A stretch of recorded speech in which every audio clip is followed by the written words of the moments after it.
Yes, Didi.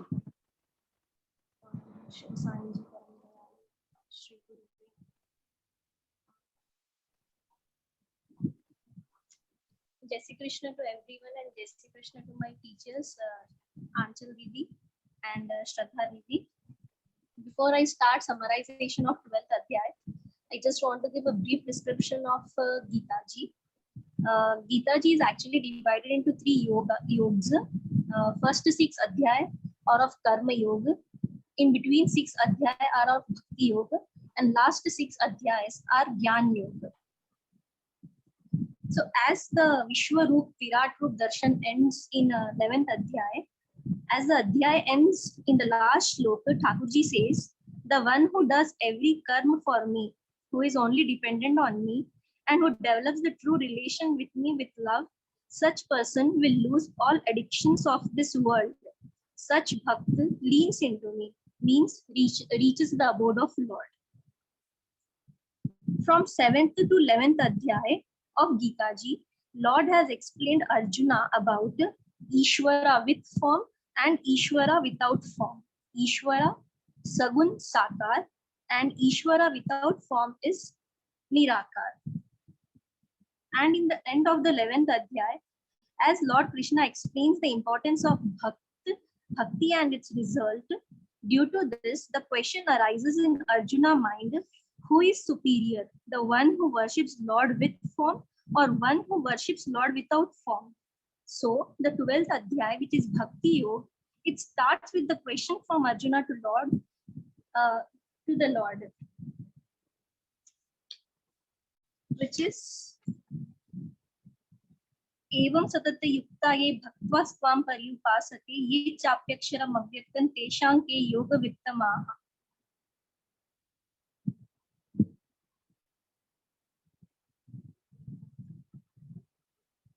So Arjuna asked Lord, between those who are steadily devoted to your personal form and those who worship the formless Brahma, whom do you consider to be more perfect in yoga? Then Sri Bhagwan Uvacha, the Lord says, those who fix their minds on me and always engage in my devotion with steadfast faith, I consider to be the best yogis.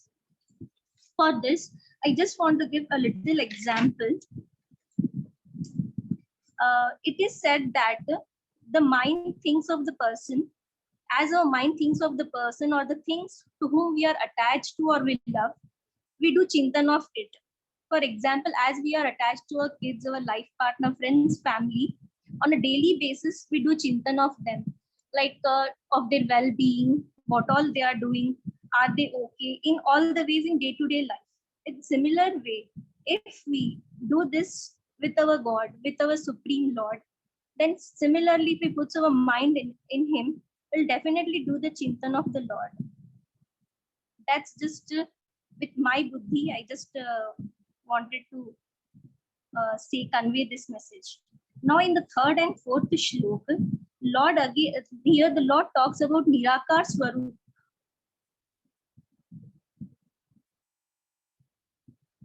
Nirakar Swarup.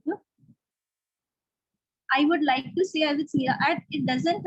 I would like to say Nirakar Swarup doesn't have any language, no voice, nothing. But that we can see in Akar Swarup, the Lord has Akar. Example in Gita Ji, the Gita 18th Adhyay, as they are said by Lord, in his Akar Swarup, Arjuna doesn't get distracted. It has its voice, language, which are understandable. So 3rd and 4th summarization of the shlokas are this. But those who worship the formless aspect of the absolute truth, the imperishable, the indefinable, the unmanifest, the all-pervading, the unthinkable, the unchanging, the eternal, and the immovable, by restraining their senses and being ever-minded everywhere, such persons engaged in the welfare of all beings also attain me. In these 2 shlokas, which are 3rd and 4th shlok, the Lord has shows us 4 things for the devotees of Nirgun Nirakar Swarup. The devotees, the character of Nirgun Tattva, the devotees who does Nirgun, what is their situation? And the third is form of worshipping. And the last is what the devotees get. The character of Nirgun Tattva, which is divided, where here the Lord gives 8 adjectives to them: Aksharam, Avyaktam, Achalam, Kutasthalam, Dhruvam, Anirdeshyam, Achintmyam, Sarvatragam. Second is the devotee who does Nirgun. What is his situation? They have some bhav in everything. As they have this bhav for every being, they think of their hit. Third is form of worshipping. They Nirgun Tattva, they do the upasana of Nirgun Tattva. What the devotees get? Ultimate, they get both. The ultimatism is God, whatever we do. If we do Nirgun Bhakti or Sagun Bhakti, the ultimatum is God. So in third and fourth shloka, the combination of in third and fourth shloka, the God says about how the bhakta who does Nirgun Bhakti. Now from the fifth shloka,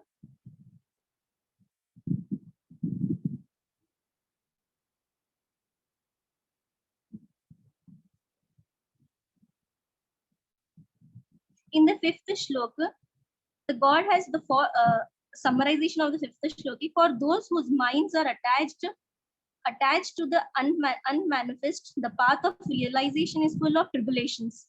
Worship of the unmanifest is exceedingly difficult for embodied beings. Here Lord says how the difficulties come if we worship Nirgun Nirakar. For example, I just want to give a small example here is like there is a difference between the way the baby is carried by monkeys and cats. As we can see, the monkey baby with his whole strength holds his mother. So there, he may have the thought that I am holding my mother because of my capacity.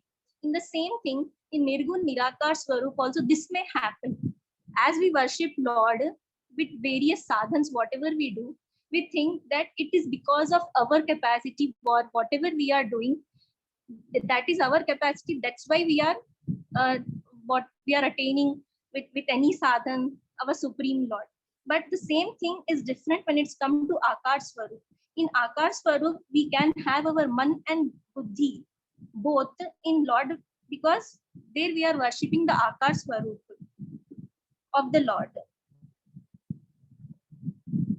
So in the summarization, I just want to say in 6th and 7th, but the summarization of 6th and 7th shloka, but those who dedicate all their actions to me, regarding me as supreme goal, worshipping me and meditating on me with exclusive devotion, O path, I swiftly deliver them from the ocean of birth and death, for their consciousness is united with me. From 6th shloka, it starts all about Sagun Sakar. There are 3 types of karma: Madarpan karma, Madartha karma, and Mat karma karma.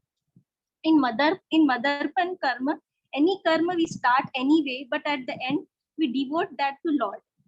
In Madartha karma, from initially only we do for Lord, thinking it's God wish, thinking if I do this, God will be happy. Example, for me, for example, now when I'm doing summarization of 12th Adhyay, if I do this for my like if I want to get some praise or something like that, I'm doing for that my selfishness, which is nowhere related to God.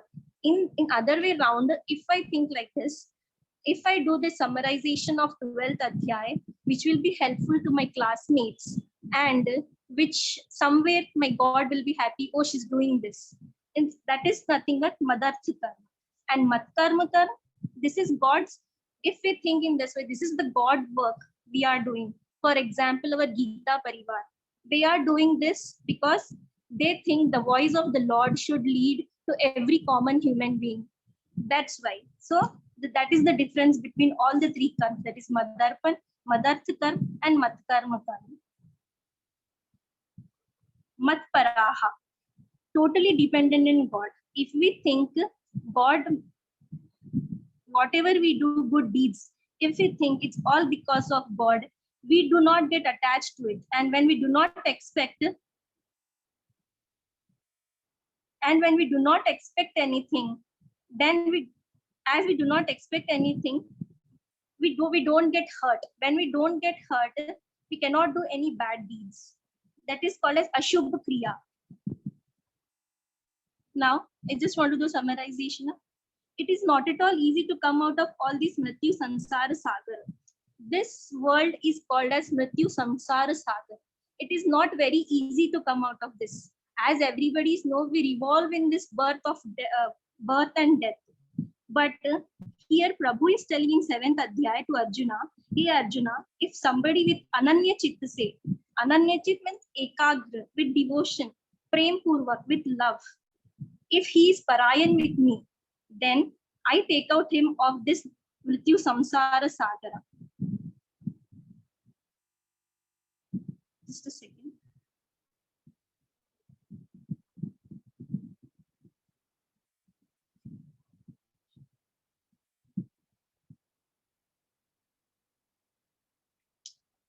Eighth adhyay.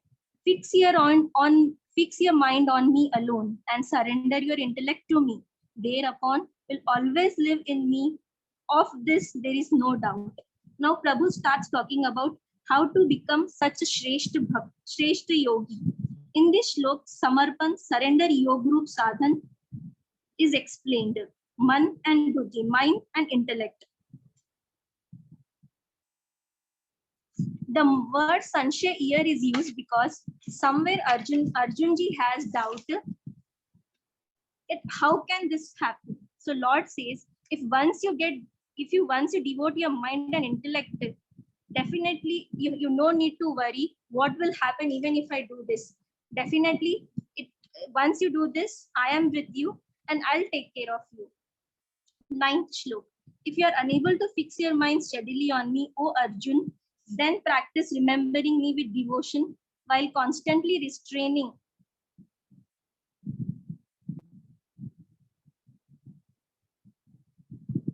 If you are unable to fix your mind steadily on me, O Arjun, then practice remembering me with devotion while constantly restraining the mind from worldly affairs. Example, as you do any business and you are successful or attain popularity, fame or money, we become greedy. We want more and more. In the same way, if we have same excitement to attain the supreme soul, we do all our karmas, all our desire to achieve the ultimate goal, that is our God. The Lord himself procure us to him. If you are unable to even work for me in devotion, then try to renounce the fruits of your actions and be situated in the self. 12th adhyay, 12th shlok. Better than mechanical practice is knowledge. Better than knowledge is meditation. Better than meditation is renunciation of the fruits of actions. For peace immediately follows such renunciation. So here, the Thakurji Lord talk about abhyas. Then after abhyas, he talks about karma samarpan. Then after karma samarpan, first Lord talk about man and buddhi in him. Then man and buddhi, if he says, if you are not able to keep your man and buddhi in me, if it's not that easy, do abhyas of doing it. Even if you cannot do the abhyas, he says, do the karma samarpan. Even if you are not able to do the karma samarpan, without any expectation of the fruits of the karma you are doing, do the karma. So in the shlokas 8, 9, 10 and 11, Thakurji has spoke about surrenderness, practice, any deed for the God, and last, do your actions but sacrifice its fruits to me. To reach the ultimate goal, in the shloks 8, 9, 10 and 11, the Thakurji has shown the 4 paths. For example, for this is everybody is hungry, and the satisfaction which we get after eating the food is also the same. But everybody have their interest in varieties of food. That's why we have so many varieties of food. In the same way, the ultimate goal of our life is to reach the Lord. It depends on us which path and which way we are taking it.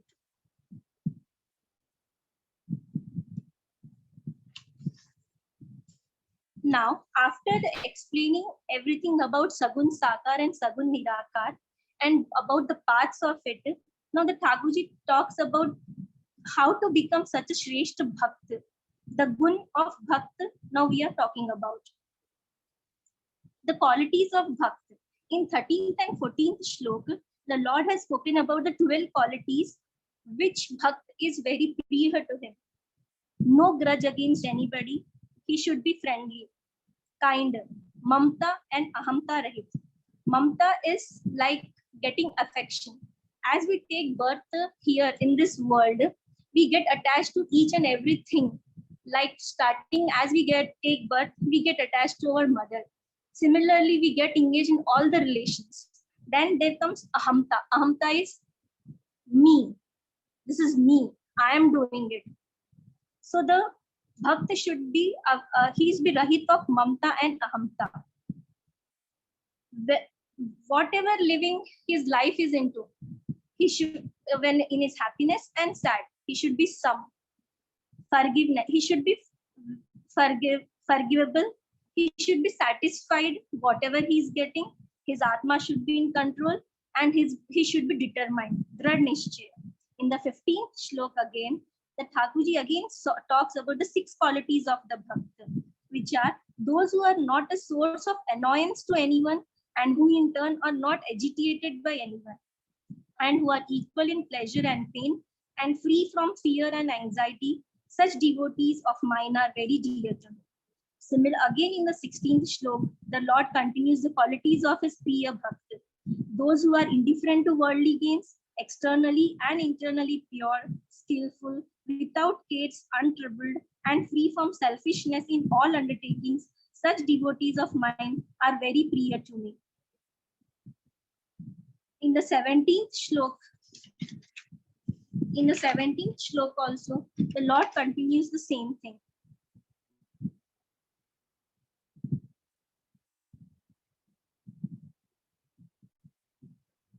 Those who neither rejoice in mundane pleasures nor despair in worldly sorrows, who neither lament for any loss nor hanker for any gain, who renounce both good and evil deeds, such persons who are full of devotion are very dear to me. In 18th and 19th shlok also, the Thakurji talks about the qualities. Those who are alike to friend and foe, equipoised in honor and dishonor, cold and heat, joy and sorrow, and are free from all unfavorable association. Those who take praise and reproach alike, who are given to silent contemplation, content with what comes their way without attachment to the place of residence, whose intellect is firmly fixed in me, and who are full of devotion to me. Such persons are very dear to me. And the Adhyaya ends with the 20th shlok. Those who honor this nectar of wisdom declared here, have faith in me, and are devoted and are intent to me as a supreme goal, they are exceedingly dear to me. So here ends the 12th Adhyaya. I just want to finish this Adhyaya with one simple shlok, which is about Navada Bhakti. It is Shravanam, Kirtanam, Smaranam, Pada Sevanam, Archanam, Vandanam, Dasyam, Sakhi, Atma Nivedanam. These are the now 9 types of Bhakti. Shravanam is done by Parikshit ji. Kirtanam is done by Shukdev ji. They are the Shrota and Vakta of Bhagwadgeeta. Then Smaran is done by Prahlad ji. Here all the qualities which Thakurji says about the Bhakt can be seen in Prahlad ji. I am personally very attracted to Prahlad ji because when we hear the story of Prahlad ji, we can see what all he faced, everything he faced. His father was against him. Everything, many things happened to him. They threw him from from hill to the down. He was locked in a room of snakes. And the festival we celebrate, Holi, where the sister of Hiranyakashipu has whatever will happen, nothing will happen to you. The fire will not burn you, but the person in it. But the Lord saves Prahlad ji there, and Holika gets burned there. So I feel such devotion towards Lord one should have. Prahlad ji had only one thought in his mind: Jo hoga so hoga. My Thakur ji is there. And at the end, recently Narsingh Chaturdashi has went, where Hiranyakashipu asked, "Do you feel your Lord is here also? Do you feel your Lord is here also?" Prahlad ji says just one thing: yes, my Lord is everywhere. Brahma Sarvata Vyapak hai. So that's what, when then the Lord himself, he takes this avatar of Narsimha avatar to save his bhakt. So I think the whole the summary of 12th adhyay is in such a way where Lord want to say, you completely devote your mind, everything to me, then see nothing will happen to you. Your alaukic and paralaukic. In the sense, your laukic is what we face in this world after we take birth here. We get attached, we get distracted, we face many things in life. But once we are devoted to God, God takes care of each and everything. I think there is no need for us to worry. And once here we are devoted to God, definitely we have our goal set. Yeah, we have to go there. So definitely we reach our ultimate goal, that is God. Jai Shri Krishna.